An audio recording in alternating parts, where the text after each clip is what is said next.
78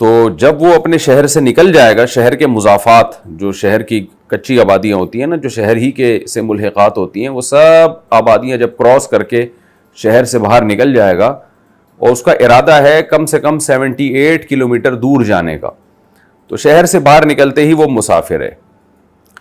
اب سفر میں جب تک ہوگا یا کسی شہر میں جا کے اسٹے کرے گا، اور کسی شہر میں اسٹے میں اس کی نیت 15 دن ٹھہرنے کی نہیں ہوتی، یعنی اس کی نیت یہ ہے کہ میں 15 دن سے کم ٹھہروں گا، یا کوئی نیت ہی نہیں ہے، یا کنفیوز ہے کہ پتہ نہیں کتنے دن ٹھہروں گا، اسی کنفیوژن میں کئی سال گزر جائیں، کئی مہینے گزر جائیں، تو جس دن وہ نیت کرے گا کہ میں اس شہر میں 15 دن ٹھہروں گا، آج کے بعد سے 15 دن ٹھہروں گا، جس دن یہ پکی نیت ہوگی اس دن سے وہ مقیم بن جائے گا، اس سے پہلے وہ مسافر رہے گا۔ تو ایسے مسافر کی زندگی میں اس سفر کی حالت میں اگر بقرعید کی صبح صادق آ گئی اور 3 دن تک وہ سفر میں ہی رہا، تو پھر اس پہ قربانی واجب نہیں ہوتی۔ یہ خوب سمجھ لیں، اگر بقرعید کی جو صبح صادق ہے، یعنی 10 ذی الحجہ کی صبح صادق، وہ اس صورت میں آئی جب وہ اپنے شہر میں تھا یا شہر سے باہر ابھی نکلا نہیں تھا، تو مقیم ہے، اس پہ قربانی واجب ہو جائے گی۔ لیکن اگر صبح صادق آئی اس حال میں کہ وہ شہر کو چھوڑ چکا تھا اور سفر میں ہے، اور 3 دن اسی حالت میں گزر گئے، یعنی 10 11 12 ذی الحجہ کی مغرب تک وہ سفر میں رہا، تو اس پر قربانی اس سال واجب نہیں ہوگی۔ لیکن اگر 12 ذی الحجہ کی کا سورج غروب ہونے سے پہلے وہ دوبارہ مقیم بن گیا، تو بھی اس پہ قربانی واجب ہو جائے گی۔ تو یہ مطلب ہے کہ سفر میں بقرعید کے پورے 3 دن گزر جائیں گے نا، اس کو صبح صادق سے لے کے تیسرے دن کا سورج غروب ہونے تک کا یہ سفر میں ٹائم گزر گیا، تو ایسے شخص پہ پھر قربانی واجب نہیں ہے مسافر ہونے کی وجہ سے۔ زیادہ قربانیاں کریں یا ایک قربانی کریں اور باقی صدقات و خیرات کریں۔ اگر کوئی شخص ایک واجب قربانی کرتا ہے، باقی نفلی قربانی کے بجائے غریبوں کی نقد مالی امداد کرے، تو ثواب کون سی صورت میں زیادہ ہوگا؟ ایوب صاحب کراچی سے۔ دیکھیں، ثواب کے نا مختلف اقسام ہیں۔ صدقے خیرات میں الگ قسم کا ثواب ملتا ہے، قربانی میں الگ قسم کا ثواب ملتا ہے، حج میں الگ قسم کا ثواب ملتا ہے، اور نماز میں الگ قسم کا ثواب ملتا ہے۔ ہمیں تمام قسموں کے ثواب کی ضرورت ہے، ہم ایک قسم کی وجہ سے دوسری قسم کو چھوڑ نہیں سکتے۔ اب مثال کے طور پر جو لوگ ہر سال حج کرتے ہیں، لوگ ان پہ اعتراض کرتے ہیں کہ ایک دفعہ حج کرو، پھر اگلے سال حج کے بجائے وہ پیسے کسی غریب کو دے دو۔ تو ٹھیک ہے، غریب کو دینے کا الگ نوعیت کا ثواب ہے، لیکن حج کرنے کا جو ثواب ہے وہ الگ قسم کا ثواب ہے۔ تو یہ نہیں کہا جا سکتا کہ جی حج چھوڑ دو غریبوں کی مدد کرو، یا غریبوں کی مدد چھوڑ دو حج کرو۔ تو ہر ایک کے حالات مختلف ہوتے ہیں۔ اصولی طور پر تو شریعت یہ چاہتی ہے کہ آپ کے پاس مختلف انواع کی عبادتوں کا ثواب ہونا چاہیے، مختلف قسم کی عبادتوں کا ثواب ہونا چاہیے۔ تو کوشش کریں ساری عبادتوں کو زندہ کریں آپ۔ بعض لوگوں کو اللہ نے اتنے مالی وسائل دیے ہیں کہ وہ بقرعید میں بہت زیادہ قربانیاں بھی کر رہے ہیں، اور پورے سال وہ صدقات و خیرات بھی خوب کر رہے ہوتے ہیں، وہ ہر سال حج بھی کر رہے ہوتے ہیں، اور ہر سال غریبوں کی مدد بھی کر رہے ہوتے ہیں۔ تو ایسے لوگوں کو تو ہم یہی کہیں گے کہ ایسا نہ ہو کہ آپ ایک عبادت چھوڑ کے دوسرے کو فوکس کریں، ساری عبادتوں کی اللہ توفیق دے رہا ہے تو ساری کریں۔ تو جو اتنے مالدار لوگ ہیں وہ قربانی بھی بہت کریں بقرعید کے دنوں میں، اور غریبوں کی مدد بھی، یعنی الگ سے پیسے بھی پورے سال وہ دیتے رہتے ہیں، صدقہ خیرات کرتے رہیں۔ تو ایسے مالداروں کو تو یہی مشورہ دیا جائے گا کہ بقرعید کے دنوں میں زیادہ قربانیاں کریں۔ وہ وجہ اس کی ہے کہ صدقات و خیرات تو پورے سال ہوتا رہے گا، قربانی کے 3 دن ہے، اس کے بعد یہ موقع نکل جائے گا، اس کے بعد جانور ذبح کرنا کوئی عبادت نہیں ہوگا۔ تو اس لیے ایسے موقع پہ جانور ذبح کرنے کی جو فضیلت ہے وہ بقرعید کے 3 دنوں میں ہی حاصل ہوگی، لہذا اس فضیلت سے آپ محروم ہو جائیں گے پورے سال۔ تو جتنا بڑھ چڑھ کے ہو سکے وہ زیادہ سے زیادہ قربانی کریں، اور اس میں پھر گوشت صدقہ کر دیں، وہ غریبوں کو کھلا دیں گوشت، تاکہ دونوں ثواب مل جائے۔ یہ ان لوگوں کے لیے جو بہت مالدار ہیں، جو پورے سال خوب صدقات و خیرات کرتے ہیں۔ لیکن درمیانی درجے کی آمدن والے لوگ یا غریب طبقہ، وہ کیا کرے؟ وہ اگر ایک حصہ قربانی کر رہا ہے تو چونکہ ان کے لیے پیسے جمع کرنا مشکل ہوتا ہے، اور پورے سال وہ اتنے صدقات و خیرات کرتے بھی نہیں ہیں، تو وہ اگر زیادہ قربانیاں کر لیں گے تو وہ صدقات و خیرات والے فضائل سے محروم ہو جائیں گے۔ جو نبی کی جو تعلیمات ہیں کہ بڑھ چڑھ کے صدقات و خیرات کرنا، تو ان لوگوں کو مشورہ یہ دیا جائے گا کہ بھائی آپ بقرعید کے دن قربانی ایک کریں، باقی جو اضافی پیسہ ہے وہ غریبوں کی مدد میں آپ زیادہ لگائیں، کیونکہ اس نوعیت کا جو ثواب ہے آپ زیادہ حاصل نہیں کرتے، صدقات و خیرات والا کرتے ہوں گے لیکن زیادہ نہیں کرتے. تو اس لیے جو درمیانے درجے کے لوگ ہیں یا غریب لوگ ہیں وہ ایک قربانی کر لیں اور باقی پیسے وہ اپنے جو غریب رشتہ داروں میں یا کہیں بھی ان پہ خرچ کریں، تاکہ اس فضیلت کا ثواب بھی ایک وافر مقدار میں حاصل ہو آپ کو. لیکن جو اللہ نے جن کو بہت پیسہ دیا ہے تو وہ بھائی دبا کے قربانی کریں، پھر وہ اس میں کوئی حرج نہیں ہے.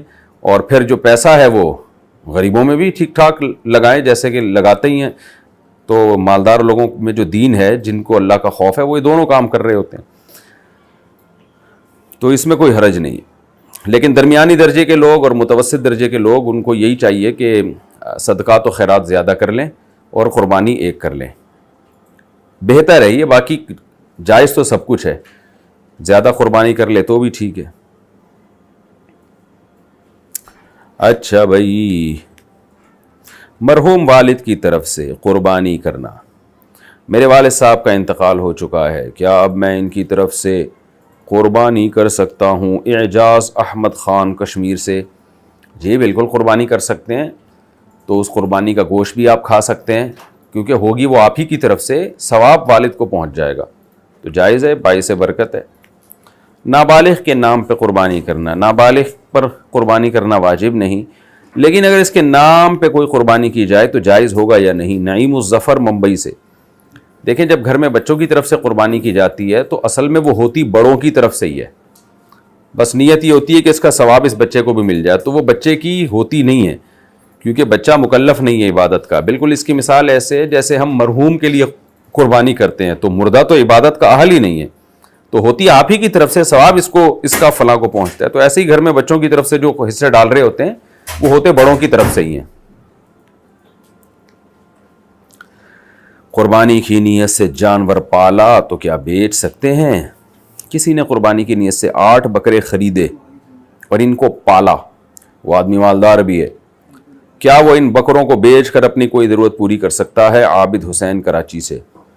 جی ہاں، غریب آدمی جو ہے نا اس پر قربانی واجب ہوتی ہے بکرا خریدنے سے، کیونکہ اس پہ ویسے تو واجب تھی نہیں.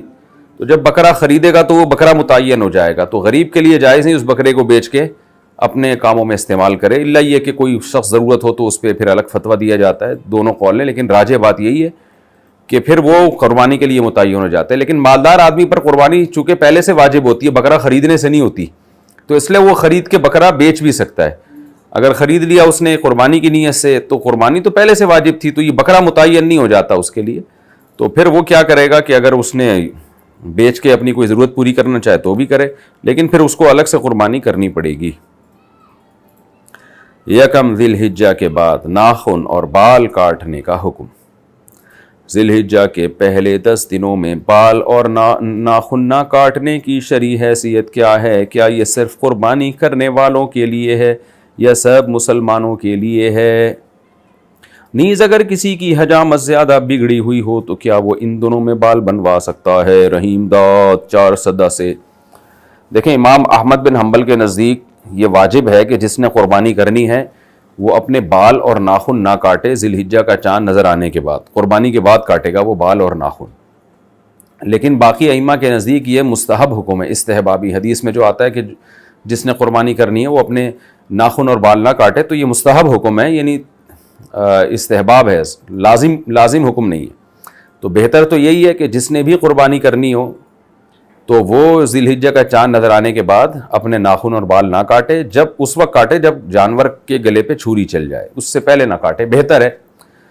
تو اگر کسی کے بہت زیادہ پہلے سے بڑھ چکے ہیں، تو اتنے بڑھ چکے ہیں کہ جو شریعت میں ناجائز مقدار ہے وہاں تک پہنچ گئے ہیں، جیسے ناخن خوب بڑے ہو گئے، تو پھر تو اس پہ کاٹنا واجب ہے، کیونکہ پھر تو نماز مکروہ ہوتی ہے.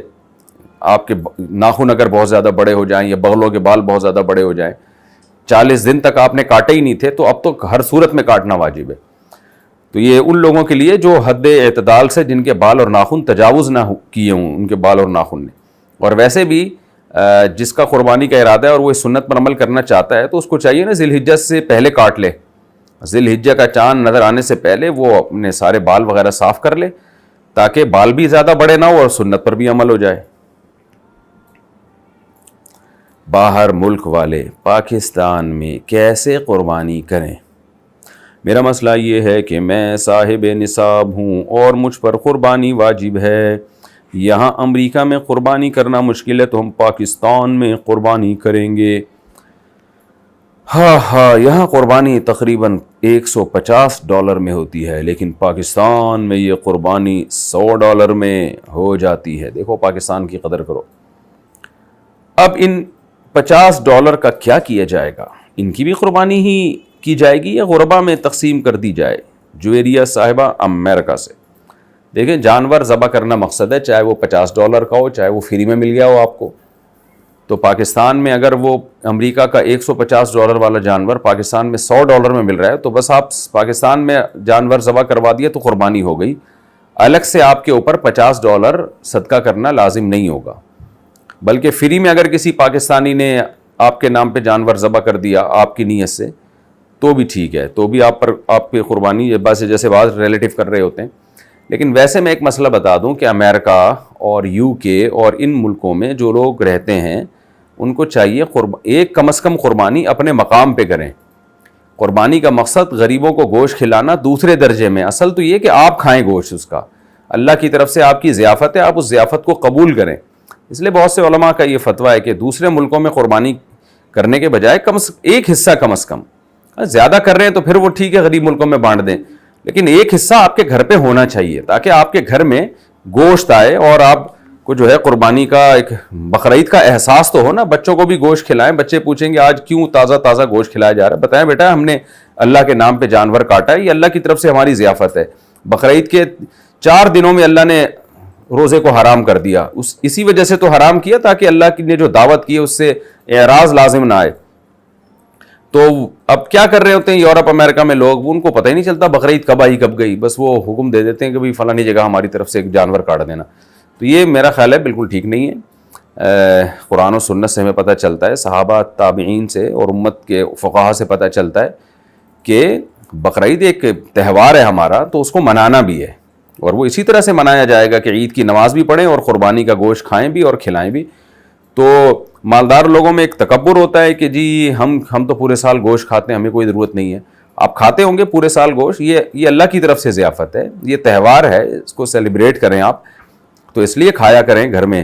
یہ جو باہر ملک کے امریکہ اور UK وغیرہ میں جو لوگ رہتے ہیں، اتنا زیادہ قربانی سے کو اگنور کر دینا کہ بس فون کیا بھائی میری طرف سے وہاں کاٹ دینا، غریبوں میں بانٹ دینا، کھا لینا، نہ آپ کہیں کہ بھائی ہم اپنے ہاتھوں سے یہاں قربانی کریں گے اور قربانی کا گوشت ہمارے گھر میں آئے گا، ہم اسے کھائیں گے اور اس طرح سے ہم بقرعید کو منائیں گے۔ اللہ تعالیٰ نے ہمیں حکم دیا اس طرح سے بقرعید کو منانے کا۔ ہمارے نبی صلی اللہ علیہ وسلم تو گوشت کی ایسی طلب رکھتے تھے بقرعید کے دن، اور اتنا زیادہ اس کو آپ صلی اللہ علیہ وسلم اللہ کی ضیافت سمجھ کے استعمال کرتے تھے کہ بقرعید میں آپ صبح کچھ کھاتے نہیں تھے، آپ کے معدے مبارک میں جو آپ کا جو پہلا لقمہ ہوتا تھا نا وہ قربانی کے گوشت کا جاتا تھا، اتنا زیادہ آپ صلی اللہ علیہ وسلم اہتمام کرتے تھے۔ اور آج لوگ کیا کر رہے ہوتے ہیں کہ جی بس وہیں گرا دینا، تو ان کو کوئی ضرورت ہی نہیں، ہم یہاں دکان سے خرید کے کھا لیں گے، تو یہ غلط ہے۔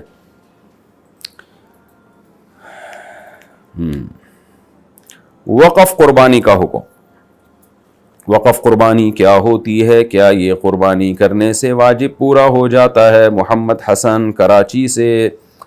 وقف قربانی کا مطلب یہ ہوتا ہے آج کل کے عرف کے مطابق کہ بھئی یہ پورا حصہ جو ہے غریبوں میں بانٹ دینا، ہمیں گوشت نہیں چاہیے، تو اس طرح سے وہ سارا غریبوں میں بانٹ دیں گے، صدقے کا ثواب ملے گا۔ لیکن میں نے بتایا ابھی اس سے پہلے والے کلپ میں پوری ڈیٹیل سے بات کر چکا ہوں کہ قربانی کا گوشت خود بھی کھانا چاہیے، پورا حصہ ہی بس کہیں فون کر دینا کہ وہیں کر لو، ہمیں ضرورت نہیں ہے، یہ طریقہ ٹھیک نہیں ہے۔ آپ قربانی کریں، گھر میں گوشت آئے اس کا صدقہ بھی کریں، کھائیں بھی۔ ہاں ایک قربانی گھر میں ہو گئی، پھر آپ دوسری قربانی وقف کر دیں کہ چلو جی باہر کر دو، وہ ٹھیک ہے، لیکن ایک کم از کم قربانی گھر میں ہونی چاہیے، واجب پورا ہو جائے گا اس سے۔ 2 بھائی کیا ایک بکرا کر سکتے ہیں؟ کیا ایک گھر میں 2 بھائی مل کر بکرے کی قربانی کر سکتے ہیں؟ عاطف عباسی: نہیں جی، ایک بکرے میں ایک سے زیادہ حصے نہیں ہوتے، وہ بکرا ہے بیچارہ، تو ایک بکرے میں ایک ہی کا حصہ ہو سکتا ہے. کیا 2 آدمی ایک گائے کی قربانی کر سکتے ہیں؟ 2 آدمیوں نے قربانی کی، ایک کے 2 حصے ہیں، دوسرے کے 5 حصے ہیں، کیا اس طرح کی قربانی ٹھیک ہو گئی؟ عبد الحفیظ اعوان مان صحرا سے. دیکھیں 2 آدمیوں نے قربانی کی، ایک کے 2 حصے ہیں، دوسرے کے 5 حصے ہیں. ہاں قربانی ہو گئی، لیکن اس تکلف کی ضرورت نہیں ہے. دیکھیں یہ خوب مسئلہ اچھی طرح سمجھ لیں کہ ہم یہ سمجھتے ہیں کہ ایک گائے میں 7 حصے پورے کرنا ضروری ہے. یہ بالکل غلط ہے. ایک گائے میں 7 سے زیادہ لوگ شریک نہیں ہو سکتے. بس یہ ہے 6 آدمی بھی کر سکتے ہیں، برابر برابر حصے ہوں.